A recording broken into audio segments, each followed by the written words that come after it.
Se você é médico, dentista, psicólogo, fisioterapeuta, veterinário ou atua em outra área da saúde, provavelmente já ouviu que o Simples Nacional é sempre a melhor opção. Mas essa afirmação pode estar errada para a realidade da sua empresa. Dependendo do faturamento, da folha de pagamento, do Prolabore, do município e do tipo de serviço, o lucro presumido pode se tornar competitivo. Em outros casos, o Simples Nacional continua sendo claramente mais vantajoso. Aqui quem fala é Pedro Ferraz, contador da CF Ferraz Conte. E nesse vídeo eu vou mostrar quais pontos precisam ser comparados antes de escolher entre o Simples Nacional e o lucro presumido na área da saúde. Antes de continuar, inscreva-se no canal, curta esse vídeo e deixe nos comentários qual é a sua profissão e em qual regime a sua empresa está hoje. Informação importante é: não existe um regime tributário automaticamente melhor para todos os profissionais da área da saúde. Duas clínicas com o mesmo faturamento podem pagar valores diferentes porque possuem folhas, Prolabore, municípios, estruturas e serviços diferentes. Por isso, escolher um regime apenas porque o outro profissional utiliza pode levar a uma decisão ruim. E a análise correta precisa ser comparar a carga tributária completa e o custo de manter cada estrutura. No Simples Nacional, vários tributos são recolhidos em uma guia única, chamada DAS. E para muitas atividades da saúde, a tributação pode ocorrer pelo anexo 3 ou pelo anexo 5, conforme o resultado do fator R. O fator R compara a folha de salários, incluídos os valores previstos na regra, com a receita bruta acumulada nos 12 meses anteriores. Quando essa relação é igual ou superior a 28%, determinadas atividades são tributadas pelo anexo 3. Quando fica abaixo de 28%, são tributados pelo anexo 5. Na primeira faixa, o anexo 3 começa com a alíquota nominal de 6%, enquanto o anexo 5 começa com 15,5%. Mas a alíquota efetiva muda conforme o faturamento acumulado e a faixa da empresa. Isso significa que a folha e o Prolabore podem alterar de forma relevante o resultado, mas não devem ser aumentados artificialmente sem uma simulação do custo total. E como funciona o lucro presumido? No lucro presumido, os tributos não ficam concentrados em uma guia única. Na regra geral, dos serviços profissionais, o cálculo normalmente envolve imposto de renda de pessoa jurídica, contribuição social, PIS, COFINS e ISS, e além dos encargos relacionados à folha e ao Prolabore. Para muitos serviços profissionais, a legislação presume uma margem de 32% para calcular bases do IRPJ e contribuição social. O IRPJ possui uma alíquota de 15% sobre a base presumida, podendo existir adicional quando a base ultrapassa o limite legal. A contribuição social, em regra, utiliza a alíquota de 9%. No regime cumulativo, PIS e COFINS normalmente correspondem a 0,65% e 3% sobre a receita. O ISS depende da legislação municipal e, em regra, varia de 2% e 5%. Por isso, olhar apenas o percentual do IRPJ ou do ISS não revela a carga total do lucro presumido. Um exemplo simples para entender a comparação. Imagine uma empresa da saúde com um faturamento acumulado de R$600 mil nos últimos 12 meses, equivalente a uma média de R$50 mil por mês. Se a atividade estiver sujeita ao fator R e conseguir ficar no anexo 3, a alíquota efetiva aproximada nessa faixa seria de 10,56%, antes de considerar particularidades do caso. Se a mesma atividade permanecer no anexo 5, a alíquota efetiva aproximada seria de 17,85%.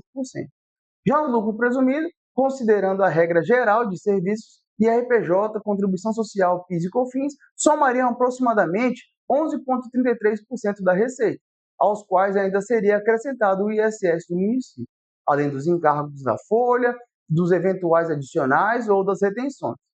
Esse exemplo não é uma recomendação do regime, ele apenas mostra por que a resposta muda. Se a empresa alcança o anexo 3, o Simples pode ser competitivo, Se permanece no anexo 5, o lucro presumido merece ser simulado. E a decisão final depende dos números reais da empresa. Agora, o fator R não pode ser analisado uma única vez. O fator R utiliza uma janela móvel de 12 meses. Isso significa que o percentual pode mudar quando o faturamento cresce, quando existe contratação ou desligamento, quando o prolabore é alterado ou quando um mês da receita maior entra no cálculo. Uma empresa pode estar no anexo 3 em determinado período e migrar para o anexo 5 em outro período. Por isso, a comparação entre o Simples Nacional e o presumido não deve acontecer apenas na abertura da empresa. Ela precisa ser revisada periodicamente. O ISS muda conforme o município. No lucro presumido, o ISS é recolhido conforme as regras municipais. A legislação nacional estabelece, em regra, uma alíquota mínima de 2% e máxima de 5%, mas o percentual e algumas obrigações dependem do município e do serviço. Essa diferença pode alterar o resultado da simulação. Também é necessário verificar retenções, local de incidência e regras específicas quando o profissional presta serviço para clínicas, hospitais, operadoras ou outras empresas de outras cidades. Atenção agora para a questão da equiparação hospitalar. Alguns profissionais ou clínicas escutam que basta optar pelo lucro presumido para utilizar bases reduzidas de RPJ e contribuição. E isso não é automático. Determinados serviços hospitalares e de auxílio diagnóstico e terapia podem utilizar percentuais de presunção de 8% para IRPJ e 12% para contribuição social, mas somente quando os requisitos legais e operacionais são efetivamente cumpridos. A atividade, a estrutura, a natureza empresarial, a regularidade sanitária e a forma de prestação de serviço precisam ser analisadas. Consultas médicas ou serviços profissionais comuns não devem ser tratados automaticamente e como serviços hospitalares. Esse tipo de estratégia exige diagnóstico técnico e documentação adequada, custos que muitas simulações esquecem. Uma comparação responsável precisa considerar mais do que o valor das guias. No Simples Nacional, é necessário analisar o DAS, o fator R, prolabore, os encargos que estejam incluídos e que sejam gerados pela estrutura. No lucro presumido, é necessário considerar IRPJ, adicional de IRPJ quando aplicável, contribuição social, e os custos de obrigações acessórias mais detalhados. Também é importante avaliar a margem de lucro, distribuição de lucros, despesas, investimentos, fluxos de caixa e perspectiva de crescimento. Quando o Simples pode ser interessante? O Simples Nacional pode ser mais interessante quando a atividade consegue uma alíquota efetiva competitiva, especialmente no anexo 3. Ele também pode trazer simplificação de recolhimento e previsibilidade operacional para empresas menores. Mas a palavra simplificação não significa que a empresa pode deixar de acompanhar o fator R, o faturamento acumulado e a folha. Sem esse acompanhamento, o empresário pode receber um DAS muito maior do que esperado. E quanto o lucro presumido merece ser simulado? O lucro presumido merece ser comparado quando a empresa permanece no anexo 5 com uma alíquota efetiva elevada e quando possui uma estrutura de folha menor, quando o ISS municipal é favorável ou quando existem características específicas do serviço que alteram a base de cálculo. Isso não significa que o lucro presumido será automaticamente melhor. A empresa também precisa analisar encargos, retenções, adicional de IRPJ, obrigações acessórias e distribuição de resultados. A reforma tributária também precisa entrar no planejamento. Em 2026, as empresas também precisam acompanhar as obrigações de transição para IBS e a CBS. Mas o período de teste e as novas informações fiscais não substituem as análises atual do Simples Nacional, do lucro presumido, do fator R, do ISS e dos demais tributos vigentes. O planejamento precisa ser considerar o presente e preparar a empresa para as mudanças dos próximos anos. Agora, algumas perguntas que precisam ser respondidas antes da escolha. Qual é o faturamento acumulado e a projeção para os próximos 12 meses?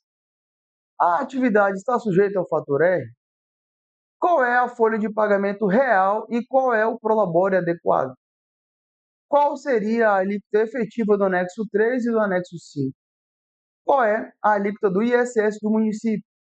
Existem retenções no pagamento para recebidos? A empresa presta consulta comuns ou serviços que podem ter tratamento específico? Qual será o custo total do lucro presumido, incluindo encargos e obrigações? A empresa pretende contratar, abrir clínica ou aumentar o faturamento? Então, o Simples Nacional sempre será a melhor para médicos? Não. O resultado depende do faturamento da folha para o fator R, do ISS, da estrutura, do serviço. O profissional da saúde pode ficar no anexo 3? Determinadas atividades podem ser tributadas pelo anexo 3, quando o fator R é igual ou superior a 28%. E quando o lucro presumido pode valer a pena? Quando a simulação completa demonstra uma carga total menor ou uma estrutura mais adequada do que o Simples Nacional. Toda clínica pode usar equiparação hospitalar? Não. A aplicação depende do tipo de serviço e do cumprimento dos requisitos legais e operacionais. A escolha pode ser feita apenas olhando a alíquota? Não. É necessário comparar a carga total, os encargos, o ISS, as retenções e as operações da empresa. Como você percebeu, a pergunta correta não é simplesmente qual regime a menor alíquota. A pergunta correta é qual regime gera o melhor resultado para a realidade completa da minha empresa. Aqui na CF Ferraz Conte, nós analisamos faturamento, folha, prolabore, fator R, atividade, ISS, retenções e projeções para comparar o Simples Nacional e o lucro presumido. Se você é profissional da saúde e ainda não sabe se está no regime mais adequado, entre em contato com a nossa equipe e solicite uma simulação tributária. Vou deixar os nossos contatos na descrição e no primeiro comentário fixado. Eu sou Pedro Ferraz, contador da CF Ferraz Conte. Se inscreva no canal, curta esse vídeo e compartilhe com outro profissional da saúde. E até o próximo vídeo.